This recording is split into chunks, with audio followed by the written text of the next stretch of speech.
Hello guys, this is Priyanka Yadav and a very big welcome to all of you on this channel. First of all, I will discuss about this video. This video is based on article as you know, and one more information guys, this video will be bilingual as you also know. तो जैसा कि दोस्तों हमने अपनी पिछली video में देखा था कि हमने आर्टिकल्स के बारे में डिस्कस किया था कि आर्टिकल क्या होते हैं, कहाँ आर्टिकल का यूज होता है, आर्टिकल कितने टाइप्स के होते हैं, डेफिनेट आर्टिकल क्या होता है या फिर इनडेफिनेट आर्टिकल क्या होता है।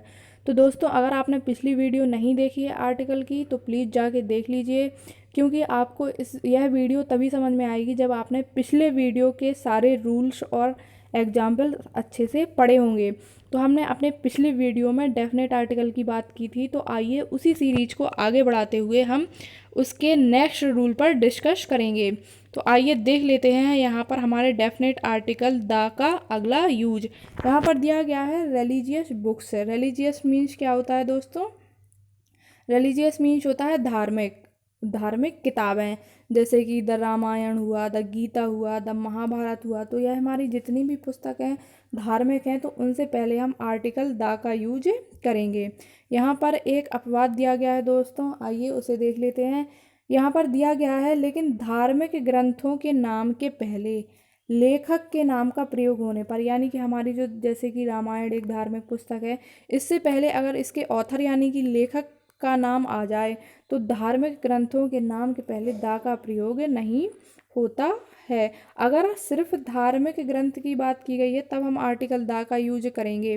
अगर धार्मिक ग्रंथ के साथ है उसके लेखक का नाम जोड़ दिया जाता है तो हम आर्टिकल दा का यूज नहीं करेंगे। जैसे कि यहाँ एग्जाम्पल में दिया गया है तुलसी रामायण, तो हम यहाँ पर आर्टिकल दा का प्रयोग नहीं कर सकते क्योंकि यहाँ पर रामायण के ऑथर का नाम दे दिया गया है। तो दोस्तों आप समझ गए होंगे कि नॉर्मली जहाँ पर सिर्फ है धार्मिक पुस्तक की बात हो वहाँ पर हम आर्टिकल दा का यूज करेंगे, और जहाँ पर उसके ऑथर का नाम दे दिया जाए वहाँ पर हम आर्टिकल दा का यूज नहीं करेंगे। आइए इसके नेक्स्ट रूल को समझ लेते हैं। नेक्स्ट रूल जो दिया गया है वो डायरेक्शन से रिलेटेड है, यानी कि हमारी जितनी भी डायरेक्शंस होती हैं उनके पहले हम आर्टिकल दा का यूज करते हैं। दोस्तों हमारे पास 4 डायरेक्शन होती हैं, ईस्ट, वेस्ट, साउथ, नॉर्थ है। तो इन चारों डायरेक्शन के पहले हम आर्टिकल दा का यूज करते हैं। आइए इसके साथ भी कुछ अपवाद हैं वो हम देख लेते हैं। यहाँ पर दिया गया है पहला कि दिशा के नाम के पहले किसी विशेष स्थान का नाम जुड़ा हो तो वहाँ दा का प्रयोग नहीं होता है। यानी कि अगर सिर्फ डायरेक्शन की बात होती है, जैसे यहाँ पर दिया गया था द ईस्ट, द वेस्ट, तब हम आर्टिकल दा का यूज कर लेते हैं। लेकिन अगर इन दिशाओं के नाम से पहले किसी स्थान का नाम, किसका नाम? किसी स्थान का नाम, यानी कि किसी प्लेस की बात की गई है, तब हम आर्टिकल द का यूज नहीं करते हैं। जैसे कि एग्जाम्पल में हम देखेंगे वेस्ट बंगाल। वेस्ट बंगाल जो है हमारे इंडिया का ही एक स्टेट है, तो यहाँ पर यह डायरेक्शन नहीं है, यहाँ पर यह एक प्लेस है। तो अगर इससे पहले हम आर्टिकल दा का यूज करते हैं तो यह गलत माना जाएगा। जैसे कि आपने नाम सुना होगा साउथ कोरिया, तो साउथ कोरिया भी किसी दिशा का नाम नहीं है। यहाँ पर साउथ ज़रूर यूज किया गया है लेकिन यह एक प्लेस है पूरा का पूरा साउथ कोरिया, तो इसके नाम से पहले भी हम आर्टिकल दा का प्रयोग नहीं करेंगे। ये दोनों ही गलत माने जाएंगे। अगर नॉर्मली यहाँ पर डायरेक्शन की बात होती है तब हम आर्टिकल दा का यूज कर सकते हैं। आइए नेक्स्ट पर चलते हैं। नेक्स्ट जो अपवाद है वो कुछ इस प्रकार दिया गया है। अगर दिशा के नाम का प्रयोग एडवर्ब के रूप में हो तब आर्टिकल द का प्रयोग नहीं होता, लेकिन अगर एरिया के रूप में हो तो द का प्रयोग होता है।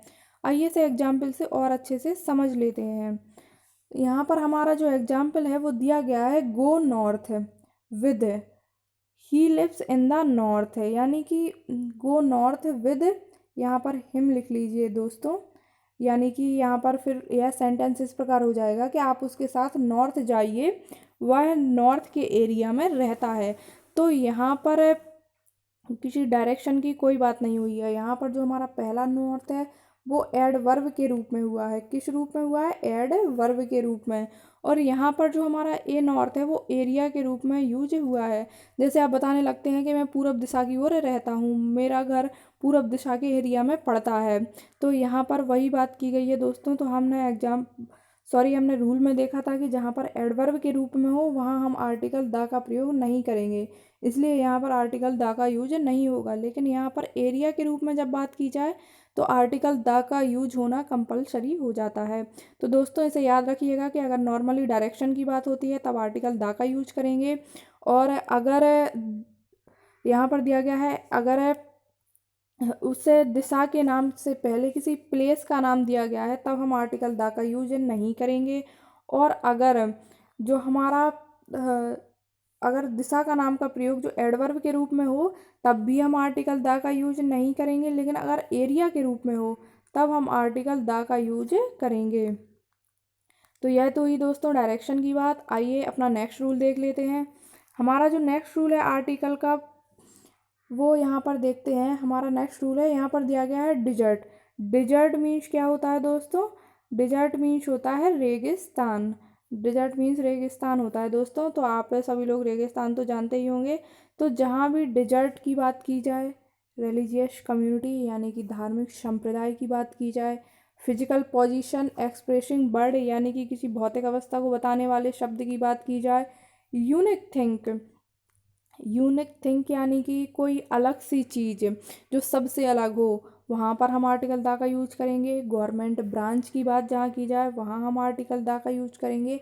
आर्म्ड फोर्स की बात की जाए या फिर पॉलिटिकल की या फिर म्यूजिकल इंस्ट्रूमेंट की, तो यहाँ पर जितने भी ये शब्द दिए गए हैं इन सब के पहले हम आर्टिकल द का यूज करते हैं। तो आइए एक एक करके एग्जाम्पल्स के साथ विदाउट कन्फ्यूजन के अच्छे से समझ लेते हैं। तो सबसे पहले बात की गई है जो वो है डिजर्ट की बात की गई है। तो आपने सहारा डिजर्ट का नाम बहुत अच्छे से सुना होगा दोस्तों। तो जहाँ भी हम डिजर्ट की यानी जैसे कि हम कहते हैं सहारा डिजर्ट, तो इससे पहले हम आर्टिकल द का यूज करेंगे तब यह सही माना जाएगा। जो हमारा नेक्स्ट है वो बात करता है रिलीजियस कम्युनिटी यानी कि धार्मिक संप्रदाय। हमारा धार्मिक संप्रदाय जैसे कि आप कह सकते हैं ना हिंदू, तो इससे पहले हम आर्टिकल द का यूज करेंगे। नेक्स्ट जो है वो हमारा है फिजिकल पोजीशन एक्सप्रेसिंग वर्ड यानी कि जो भौतिक अवस्था की स्थिति को प्रदर्शित करते हैं, जैसे कि at the top of, on the top of है। जितनी भी फिजिकल पोजीशन की बात हम करेंगे तो वहाँ पर भी हम आर्टिकल द का यूज करेंगे। नेक्स्ट जो है हमारा वो है यूनिक थिंग। आइए समझ लेते हैं यूनिक थिंग क्या होता है। जैसे हम बात कर रहे हैं द सन, द स्टार्स, तो द सन है वो हमारे पूरे वर्ल्ड में सिर्फ एक ही सन है। आप दो सन तो नहीं देखते हैं ना, सिर्फ एक ही देखते हैं, तो सबसे अलग सबसे यूनिक है यानी कि उस जैसा दूसरा कुछ है ही नहीं। ऐसे ही द स्टार्स है। तो जितने भी हमारे यूनिक थिंग होते हैं उनके पहले हम आर्टिकल द का यूज करते हैं। आइए नेक्स्ट देख लेते हैं। नेक्स्ट जो है हमारा यहाँ पर गवर्नमेंट ब्रांच की बात की गई है और आर्म्ड फोर्स की। तो जैसे यहाँ पर दिया गया है the police, the army, the executive, तो जहाँ भी हमारी गवर्नमेंट ब्रांच या आर्म्ड फोर्स की बात आएगी तो वहाँ पर भी हम आर्टिकल द का यूज करेंगे। हमारा जो नेक्स्ट दिया गया है वो क्या है? वो है हमारा पॉलिटिकल पार्टी यानी कि जितनी भी हमारी राजनीतिक पार्टियां हैं उनसे पहले हम आर्टिकल द का यूज करेंगे। जैसे कि यहाँ पर दिया गया है द कांग्रेस पार्टी, तो कांग्रेस पार्टी के पहले हम आर्टिकल द का यूज करते हैं। आइए नेक्स्ट समझ लेते हैं। नेक्स्ट हमारा क्या है? नेक्स्ट जो है हमारा वो है म्यूजिकल इंस्ट्रूमेंट यानी कि जो इतने भी हमारे वाद्य यंत्र होते हैं उनसे पहले हम आर्टिकल द का यूज करते हैं। जैसे कि the guitar, the piano, the tabla, जितने भी हमारे म्यूजिकल इंस्ट्रूमेंट हैं यानी वाद्य यंत्र हैं, द हारमोनियम, तो इन सब के पहले हम आर्टिकल द का यूज करेंगे। तो गाइज आप कंफ्यूज मत होइएगा और भूलेगा भी मत, इसलिए एक बार और अच्छे से देख लीजिए कि कहाँ कहाँ हमने यहाँ पर आर्टिकल द की बात की। सबसे पहला था हमारा डिजर्ट, याद करते जाइएगा दोस्तों साथ में। पहला था हमारा डिजर्ट, उसके बाद था हमारा रिलीजियस कम्युनिटी, उसके बाद था फिजिकल पोजीशन एक्सप्रेसिंग वर्ड, उसके बाद था यूनिक थिंक, उसके बाद था government branch and armed force, political party and musical instrument. आइए एक बार और देख लेते हैं। पहला क्या था हमारा? डिजर्ट, दूसरा क्या था? रिलीजियस कम्युनिटी, तीसरा क्या था? फिजिकल पोजीशन एक्सप्रेसिंग वर्ड, चौथा क्या था? यूनिक थिंग, पांचवा था गवर्नमेंट ब्रांच, छठवां जो हमारा था वो था आर्म्ड फोर्स और political party, and last one musical instrument. तो इन सभी चीज़ों के पहले हम आर्टिकल द का यूज करते हैं। होप्स तो दोस्तों आपको समझ आ गया होगा। यहाँ पर एक अपवाद दिया गया है, आइए देख लेते हैं। यहाँ पर दिया गया है कि म्यूजिकल जो इंस्ट्रूमेंट्स होते हैं अगर वो हमारे काउंटेबल हैं, यानी कि अगर हम उन्हें गिन सकते हैं, तो आर्टिकल ए और एन का भी प्रयोग होता है। यानी कि आर्टिकल द का यूज़ तो होता ही है, लेकिन अगर वो काउंटेबल हैं यानी कि गिनने योग्य हैं, जैसे आप कहें मेरे पास एक गिटार है, तो यहाँ पर आप आर्टिकल ए का भी यूज कर सकते हैं और एन का भी यूज कर सकते हैं। जैसे एग्जाम्पल से देख लेते हैं हम। यहाँ पर एग्जाम्पल दिया गया है, he has bought a piano, यानी कि उसने एक पियानो खरीदा। तो यहाँ पर वह बता रहा है कि एक, यहाँ पर एक की बात हुई है, तो यह हमारा काउंटेबल है, और काउंटेबल है तो इससे पहले हम आर्टिकल ए अथवा एन का यूज कर सकते हैं। आइए नेक्स्ट रूल पर चलते हैं। नेक्स्ट रूल जो है हमारा वो ऐसे है कुछ, यहाँ पर दिया गया है हिस्टोरिकल, यानी कि जहाँ पर भी ऐतिहासिक, एम्पायर यानी कि साम्राज्य, caste, place, dynasty, building, event या फिर पीरियड, जहाँ पर भी इतनी सब चीज़ों की बात हो की जाए, यानी कि वह हिस्टोरिकल हो यानी कि ऐतिहासिक हो, तो वहाँ पर हम आर्टिकल द का यूज करते हैं। इसे भी हम एग्जाम्पल से एक एक करके क्लियर करके अच्छे से समझ लेते हैं। यहाँ पर हमारा दिया गया है, सबसे पहले हमने बात की है हिस्टोरिकल एम्पायर की। तो जैसे आप कहते हैं मुग़ल एम्पायर, मुग़ल साम्राज्य का नाम तो दोस्तों आप लोग बहुत अच्छे से जानते होंगे। तो हम कहते हैं मुग़ल साम्राज्य, तो हमारा यह हिस्टोरिकल है, यानी कि बीते हुए समय का एक ऐतिहासिक बात है जो इतिहास में दर्ज हो चुका है। तो इससे पहले हम आर्टिकल द का यूज करते हैं। नेक्स्ट जो हमने बात की थी वह बात की थी हिस्टोरिकल कास्ट की। तो कास्ट मीन्स क्या होता है दोस्तों? जाति। जो हमारी हिस्टोरिकल, आपने द आर्यंस का नाम आपने सुना होगा पहले के टाइम में। तो जितने भी हमारी हिस्टोरिकल कास्ट होती हैं उनसे पहले हम आर्टिकल द का यूज करेंगे। नेक्स्ट देख लेते हैं, नेक्स्ट क्या था। जो भी हमारे हिस्टोरिकल प्लेस हैं, यानी कि ऐतिहासिक यानी प्राचीन समय के पुराने प्लेस हैं, उनके पहले हम आर्टिकल द का यूज करते हैं। जैसे कि यहाँ पर दिया गया है द गांधी मैदान, यह एक हमारा हिस्टोरिकल प्लेस है, तो इससे पहले हम आर्टिकल द का यूज करेंगे। यहाँ पर बात की गई है डायनेस्टी। डायनेस्टी मीन्स होता है वंश, बट वह है हिस्टोरिकल। याद रखिएगा, यह जितनी भी चीज़ें हैं वह हिस्टोरिकल होनी चाहिए। हिस्टोरिकल एम्पायर हो, हिस्टोरिकल कास्ट हो, हिस्टोरिकल प्लेस हो, और नेक्स्ट जो है वो हमारा डायनेस्टी। डायनेस्टी यानी कि वंश। तो आपने पिछले समय में सुना होगा द यादव डायनेस्टी, और भी बहुत सी डायनेस्टी थी। तो जितनी भी हमारी हिस्टोरिकल डायनेस्टी है उन सभी के पहले हम आर्टिकल द का यूज करते हैं। अब जो हमारा नेक्स्ट है वो है हिस्टोरिकल बिल्डिंग। तो हमारी जो भी ऐतिहासिक इमारतें हैं उनके पहले भी हम आर्टिकल द का यूज करते हैं। जैसे कि the Taj Mahal, the Red Fort, the Qutub Minar, जितनी भी है हमारी हिस्टोरिकल बिल्डिंग्स हैं, इन सभी के पहले हम आर्टिकल द का यूज करेंगे। यहाँ पर बात की गई है इवेंट की, तो इवेंट को देख लेते हैं। जैसे कि the battle of Panipat.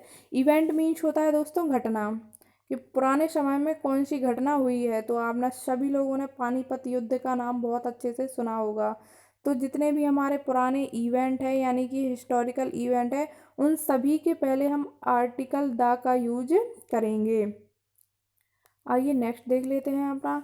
Next जो है हमारा पीरियड, यानी कि समय, यानी कि समय की बात यहाँ पर जब भी की जाएगी तो हम द का यूज करेंगे, बट हिस्टोरिकल टाइम।